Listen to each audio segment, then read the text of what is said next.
am writing this under an appreciable mental strain, since by tonight I shall be no more.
Penniless, and at the end of my supply of the drug which alone makes life endurable, I can bear the torture no longer, and shall cast myself from this garret window into the squalid street below. Do not think from my slavery to morphine that I am a weakling or a degenerate. When you have read these hastily scrawled pages, you may guess, though never fully realize, why it is that I must have forgetfulness or death.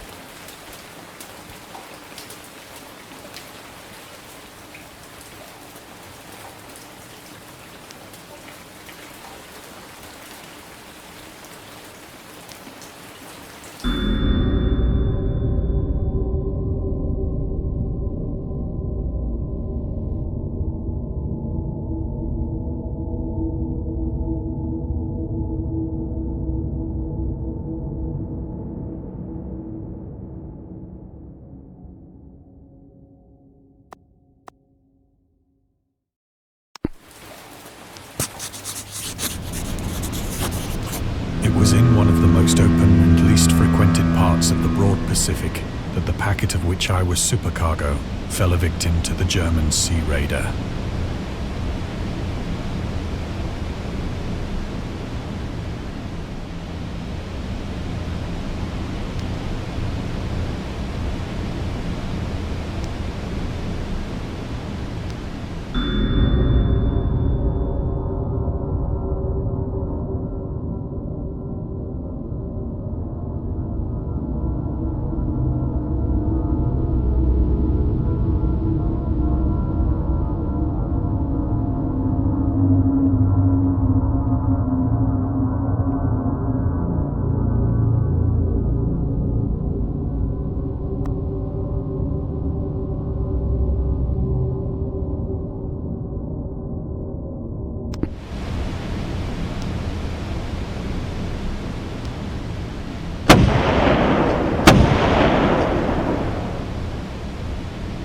The Great War was then at its very beginning, and the ocean forces of the Hun had not completely sunk to their later degradation.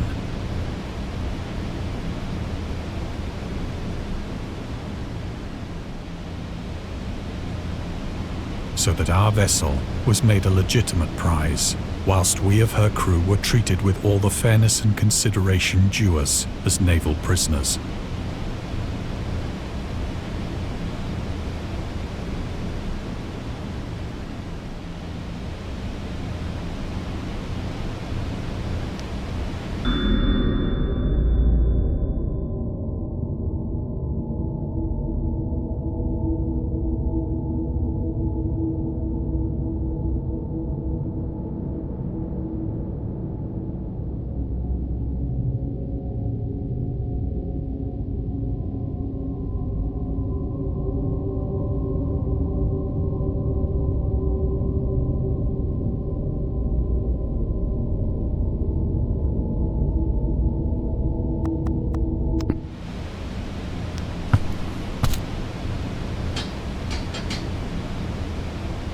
So liberal, indeed, was the discipline of our captors, that 5 days after we were taken, I managed to escape alone, in a small boat, with water and provisions for a good length of time.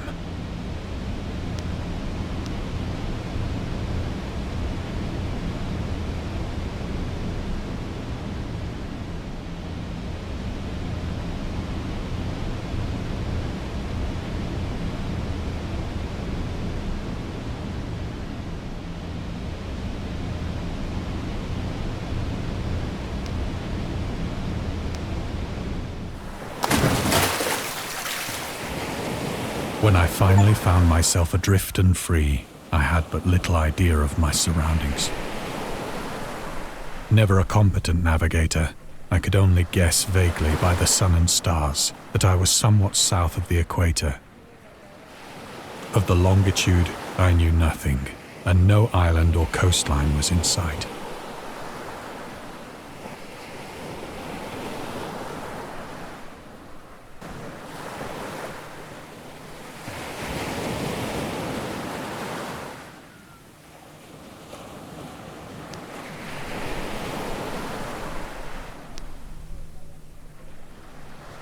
The weather kept fair, and for uncounted days I drifted aimlessly beneath the scorching sun, waiting either for some passing ship or to be cast on the shores of some habitable land.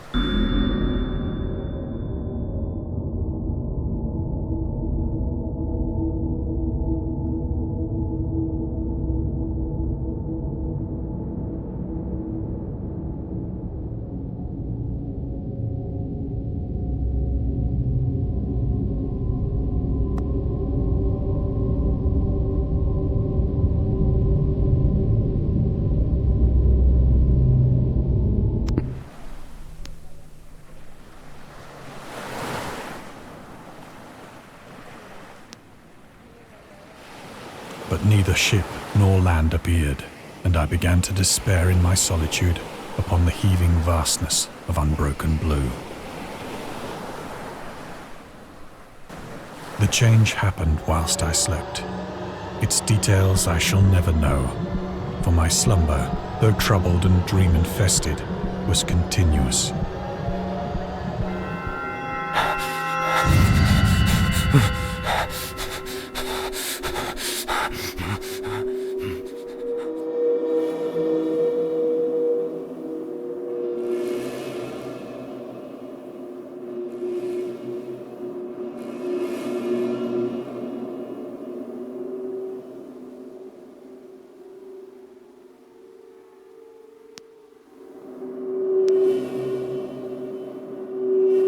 When at last I awoke, it was to discover myself half sucked into a slimy expanse of hellish black mire, which extended about me in monotonous undulations as far as I could see, and in which my boat lay grounded some distance away. Though one might well imagine that my first sensation would be of wonder at so prodigious and unexpected a transformation of scenery, I was in reality more horrified than astonished. For there was in the air, and in the rotting soil, a sinister quality which chilled me to the very core. The region was putrid with the carcasses of decaying fish, and of other, less describable things which I saw protruding from the nasty mud of the unending plain. Perhaps I should not hope to convey in mere words the unutterable hideousness that can dwell in absolute silence and barren immensity. There was nothing within hearing, and nothing in sight save a vast reach of black slime. Yet the very completeness of the stillness and the homogeneity of the landscape oppressed me with a nauseating fear. The sun was blazing down from a sky which seemed to me almost black in its cloudless cruelty, as though reflecting the inky marsh beneath my feet.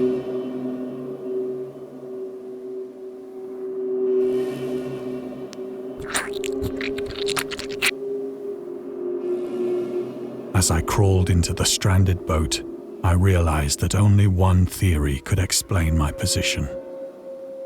Through some unprecedented volcanic upheaval, a portion of the ocean floor must have been thrown to the surface, exposing regions for which innumerable millions of years had lain hidden under unfathomable watery depths. So great was the extent of the new land which had risen beneath me, that I could not detect the faintest noise of the surging ocean, straining my ears as I might. Nor were there any seafowl to prey upon the dead things.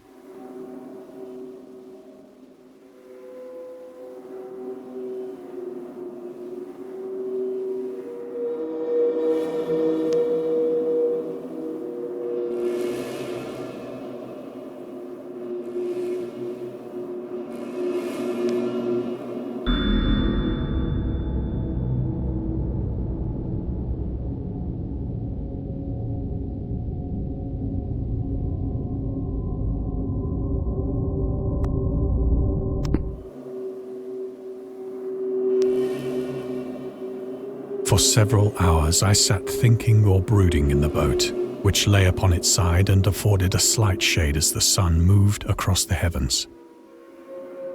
As the day progressed, the ground lost some of its stickiness and seemed likely to dry sufficiently for traveling purposes in a short time. That night I slept but little, and the next day I made for myself a pack containing food and water, preparatory to an overland journey in search of the vanished sea and possible rescue.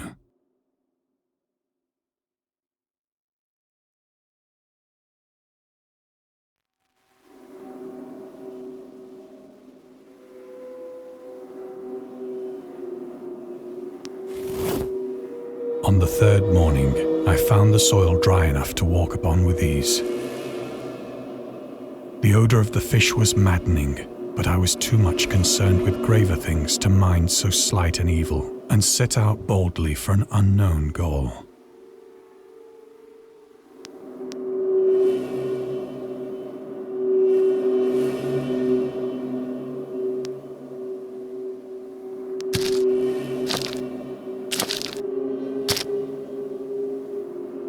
All day I forged steadily westward, guided by a faraway hummock which rose higher than any other elevation on the rolling desert.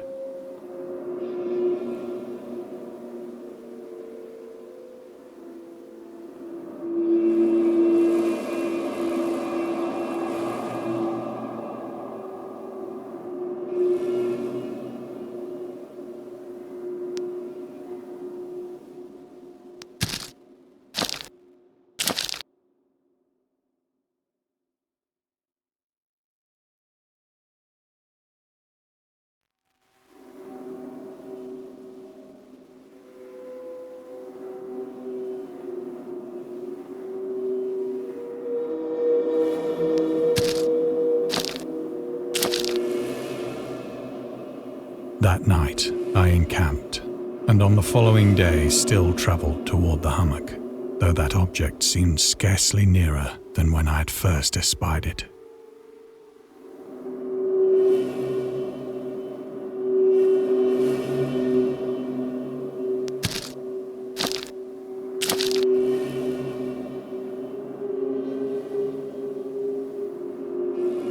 By the fourth evening, I attained the base of the mound, which turned out to be much higher than it had appeared from a distance. An intervening valley setting it out in sharper relief from the general surface. Too weary to ascend, I slept in the shadow of the hill. I know not why my dreams were so wild that night, but ere the waning and fantastically gibbous moon had risen far above the eastern plain, I was awake in a cold perspiration, determined to sleep no more. Such visions as I had experienced were too much for me to endure again. And in the glow of the moon I saw how unwise I had been to travel by day. Without the glare of the parching sun, my journey would have cost me less energy. Indeed, I now felt quite able to perform the ascent which had deterred me at. Picking up my pack, I started for the crest of the eminence.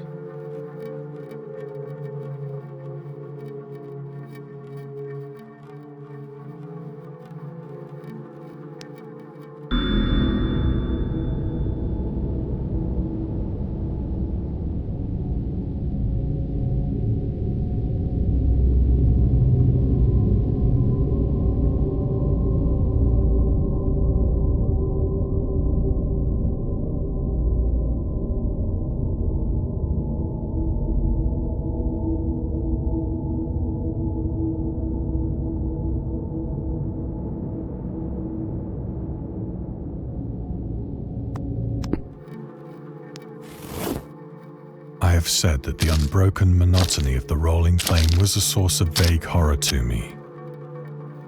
But I think my horror was great, whose black recesses the moon had not yet soared high enough to illumine.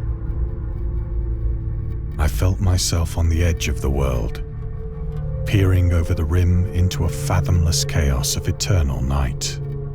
Through my terror ran curious reminiscences of Paradise Lost and of Satan's hideous climb through the unfashioned realms of darkness.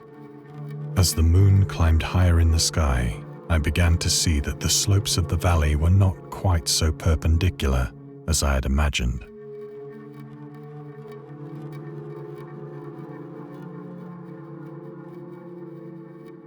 Ledges and outcroppings of rock afforded fairly easy footholds for a descent, whilst after a drop of only a few hundred feet, the declivity became very gradual.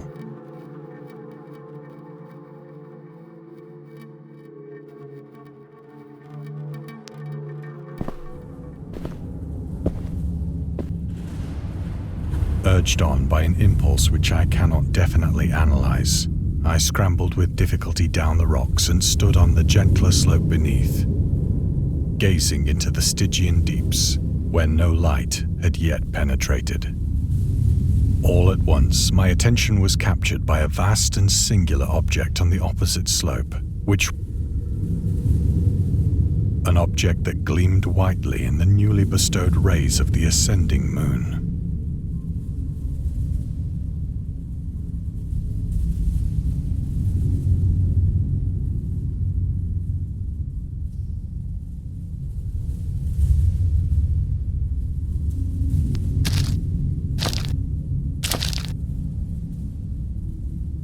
That it was merely a gigantic piece of stone, I soon assured myself. But I was conscious of a distinct impression that its contour and position were not altogether the work of nature. A closer scrutiny filled me with sensations I cannot express.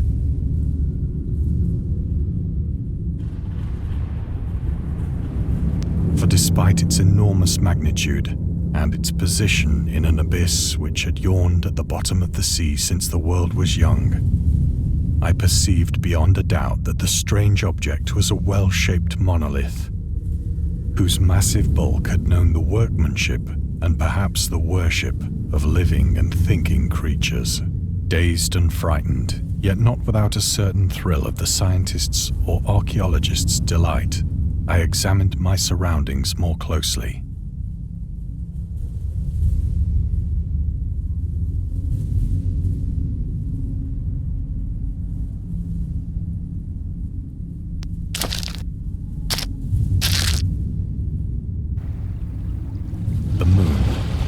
The zenith shone weirdly and vividly above the towering steeps that hemmed in the chasm, and revealed the fact that a far-flung body of water flowed at the bottom, winding out of sight in both directions and almost lapping my feet as I stood on the slope. Across the chasm, the wavelets washed the base of the cyclopean monolith, on whose surface I could now trace both inscriptions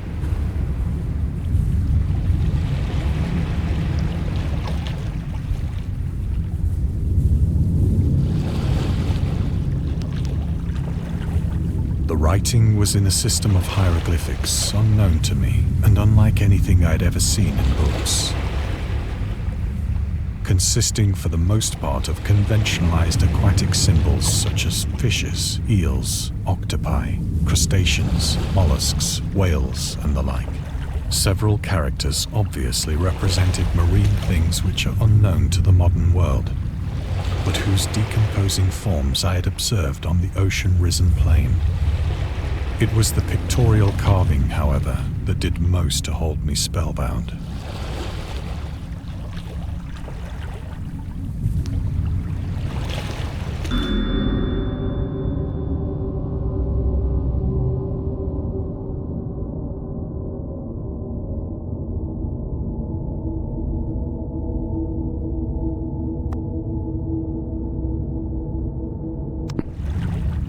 Plainly visible across the intervening water on account of their enormous size were an array of bas-reliefs whose subjects would have excited the envy of a Doré.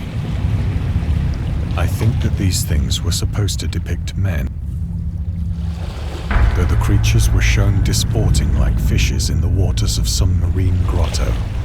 or paying homage at some monolithic shrine which appeared to be under the waves as well. Of their faces and forms I dare not speak in detail, for the mere remembrance makes me grow faint. Grotesque beyond the imagination of a Poe or a Bulwer. They were damnably human in general outline, despite webbed hands and feet, shockingly wide and flabby lips, glassy, bulging eyes, and other features less pleasant to recall. Curiously enough, they seem to have been chiseled badly out of proportion with their scenic background, for one of the creatures was shown in the act of killing a whale, represented as but little larger than himself. I remarked, as I say, their grotesqueness and strange size, but in a moment decided that they were merely the imaginary gods of some primitive fishing or seafaring tribe, some tribe whose last descendant had perished eras before the first ancestor of the Piltdown or Neanderthal man was born.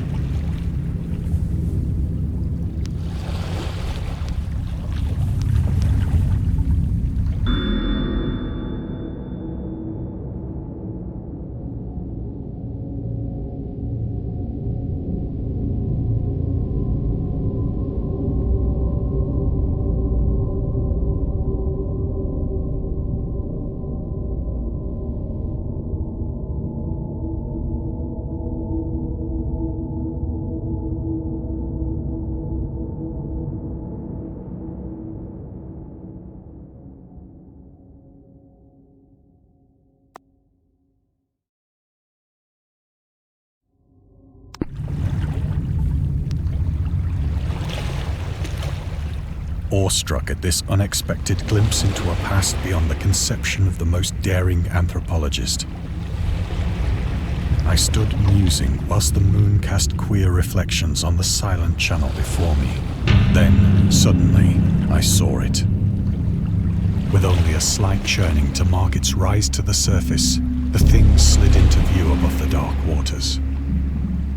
Polyphemus-like and loathsome, it darted like a stupendous monster of nightmares to the monolith, about which it flung its gigantic scaly arms, the while it bowed its hideous head and gave vent to certain measured sounds.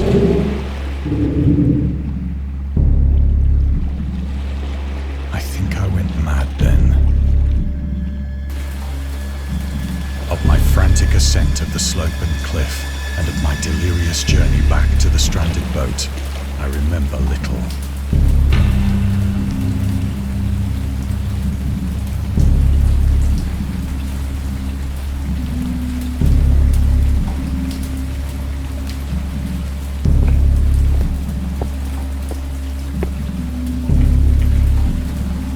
I believe I sang a great deal and laughed oddly when I was unable to sing.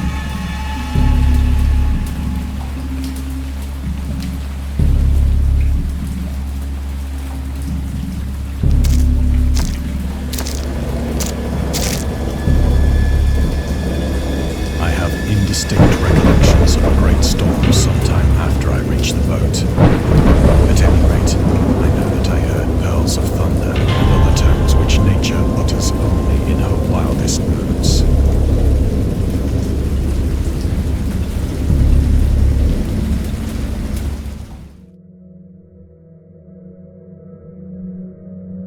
When I came out of the shadows, I was in a San Francisco hospital, brought thither by the captain of the American ship which had picked up my boat in mid-ocean. In my delirium, I had said much, but found that my words had been given scant attention. Of any land upheaval in the Pacific, my rescuers knew nothing.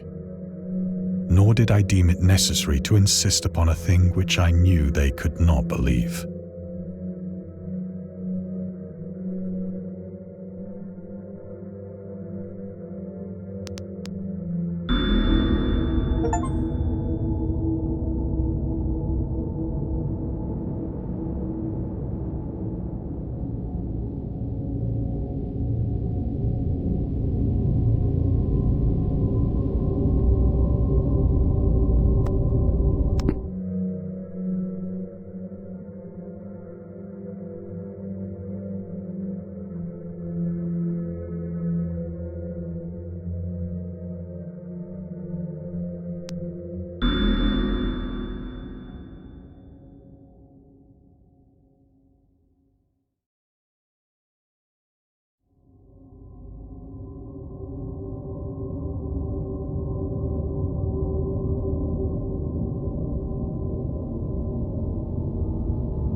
Once I sought out a celebrated ethnologist and amused him with peculiar questions regarding the ancient Philistine legend of Dagon, the fish god.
But soon perceiving that he was hopelessly conventional, I did not press my inquiries.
It is at night, especially when the moon is gibbous and waning, that I see the thing.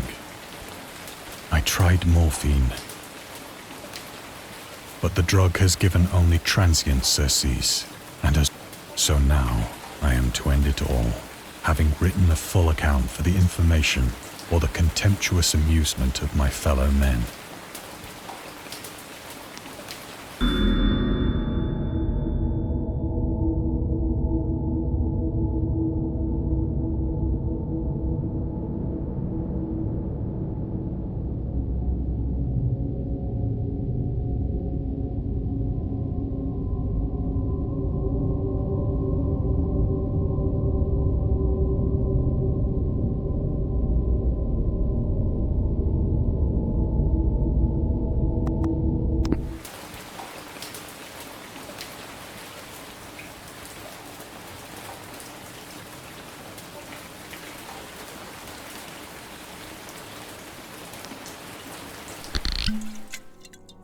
Often, I ask myself if it could not all have been a pure phantasm, a mere freak of fever as I lay sun-stricken and raving in the open boat after my escape from the German man-of-war.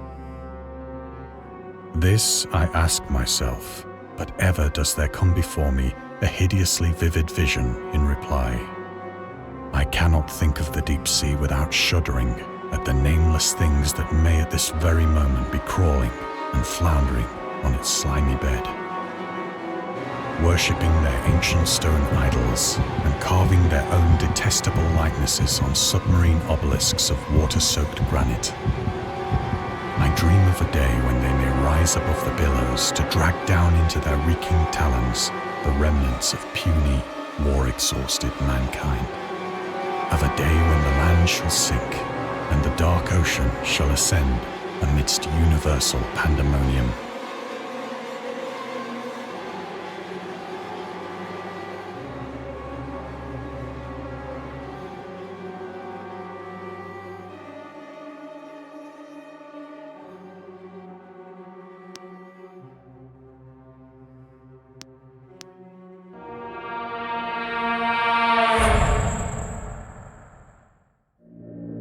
The end is near.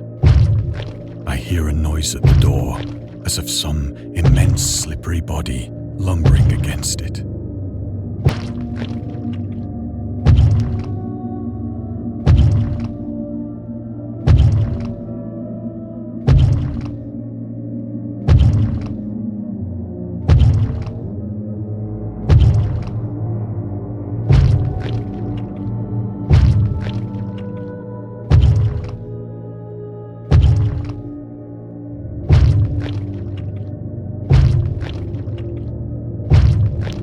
It shall not find me.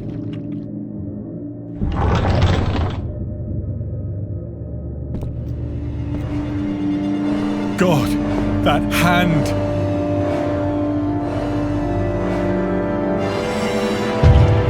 The window!